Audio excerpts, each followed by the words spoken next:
Hello guys, welcome back to my channel. So ఈరోజు వచ్చేసరికి మన దగ్గర ఉండే వెహికల్ Chevrolet Cruze 2011 మోడల్. మనం అసలు ఈ వీడియో చేయడానికి రీజన్ ఏంటంటే 2023లో ఈ 2011 Cruze వర్తా కాదా. 2011 లోనే మనకి అప్రాక్సిమేట్ గా చాలా ఫీచర్స్ ఇచ్చాడు. చాలా అంటే చాలానే అండి. ఇప్పుడు అప్పట్లో వెహికల్స్ తో కంపేర్ చేసుకుంటే ఇది కూడా BMW తో సీక్వల్ అయ్యేలాగా ఇచ్చాడు. ఇండియన్ గురించి మాట్లాడినామంటే ఇది 2000 cc 163 bhp at the rate of 3800 rpm తో మోగుతుంది. అందరూ అడిగే ప్రశ్న ఒకటే, ఎవడు అడిగాడ్రా నిన్ను? ఎవడు అడిగాడ్రా? ఇది తాగుతుందా లేదా? తాగుతుందండి బాబు, మామూలుగా కూడా రక్తం తాగినట్టు తాగేస్తారు. హైవే వచ్చేసరికి హైవేలో అయితే యావరేజ్ అయితే 13 అయితే పక్క ఇస్తుంది. స్పీడ్ కూడా 90-100 ఆ మధ్యలోనే పోయినాము కాన్స్టెంట్ గా. సో మనకి 17 అలా ఇచ్చింది. తాత ఇబ్బంది తగ్గిపోతా అన్నీ నిలబడినా.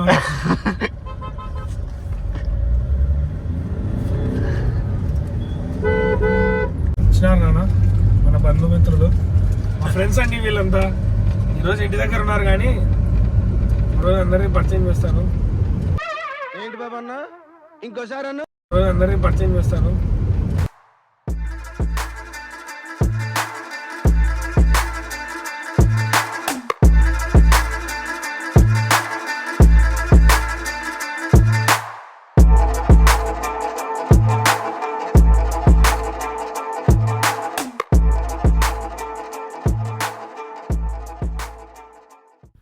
సో గైస్, ఇదే మన 2011 Chevrolet Cruze.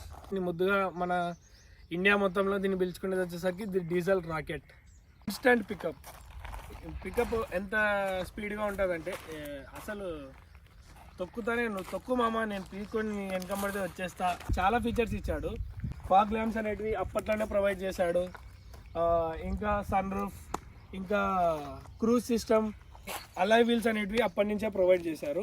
మనకి స్టెప్నీ వీల్ కూడా అలాయ్ వీల్ అనేది ప్రొవైడ్ చేసినారు. 16 inch Alai wheel.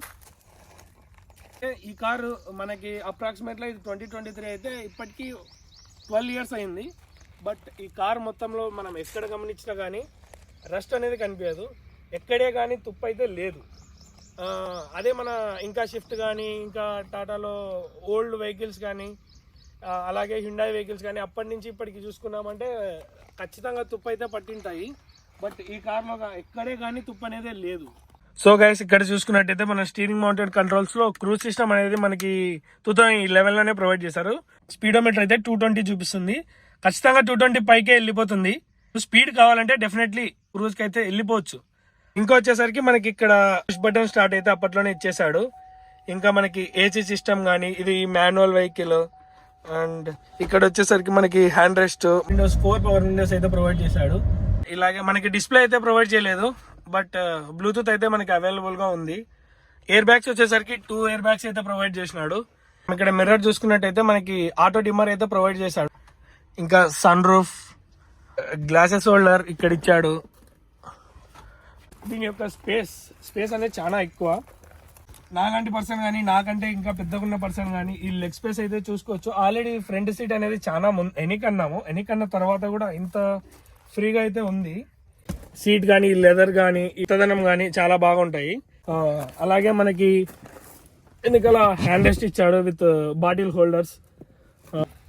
Bonnet open చేసి ఇంజన్ చెక్ చేద్దాం. నేను కొనే ముందు కూడా చెక్ చేయించినాడు అన్న బండి ఎలా ఉందని చెప్పేసి. అంటే పాత బండి కదా, మనం తీసుకుంటే అలాగో కంపెనీ కూడా లేదు, తీసుకుంటే వర్కౌట్ అవుతుందో లేదా అని చెప్పేసి మెకానిక్ మొత్తం చెక్ చేసిన తర్వాత చెప్పినది ఏంటంటే, అన్న బండి మాత్రం చాలా ఎక్సలెంట్గా ఉంది, ఇంజన్ పరంగా అయితే ప్రాబ్లం అయితే ఏమీ లేదు, నువ్వు కావాలంటే నా దగ్గర కాదు ఇంకొకరి దగ్గరైనా చెక్ చేయించుకొని చెప్పిన తర్వాత నేను కాన్ఫిడెంట్గా వెహికల్ అయితే తీసుకున్నాను.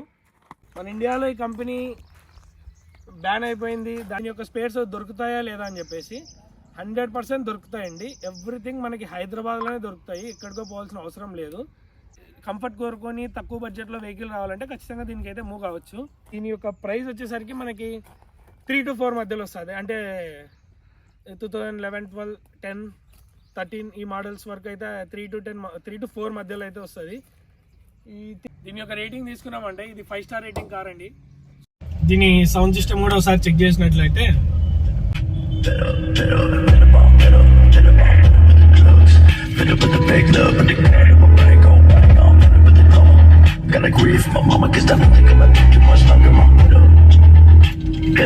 సడన్ గా రావడం కానీ అలాగే బేస్ వల్ల క్లమ్జీగా ఉండి సౌండ్ లో డిఫరెంట్ సౌండ్స్ రావడం కానీ అట్లాంటివి ఏముండవు. అడ్డం వచ్చినారు, ఎగ్జామ్ అయిపోయింది, ఇంటికి పోతున్నారు. జరుగు మామ, ఏమైనా ఎగ్జామ్ రాసినావా? పక్కన పిల్లని చూసుకుంటూ వచ్చినావు. ఏం కాదులే, పాస్ కాండి చాలు. జరిగినాడు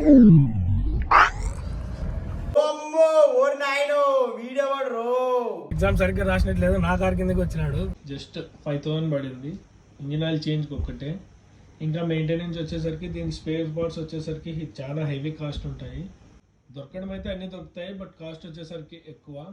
మనము 2023లో కొనొచ్చా లేదా అంటే, ఎగ్జాంపుల్ తీసుకున్నామంటే వెహికల్ తీసుకునేటప్పుడు వెహికల్ ఇంజన్ బాగుండి అలాగే దాని యొక్క సస్పెన్షన్ ఎవ్రీథింగ్ బాగుందంటే ఈ 2015 అలాగా షిఫ్ట్ అలా తీసుకునే బదులు 1,00,000 తక్కువ పెట్టుకొని క్రూజ్ తీసుకుంటే అదే డబ్బులతో మనం డీజిల్ కింద పోపించుకొని తిరిగినాం అంటే దానికంటే ఇదే సేఫ్ అండ్ బెటర్ ఉంటుందని నా feeling. Okay guys, bye bye, see you in the next vlog.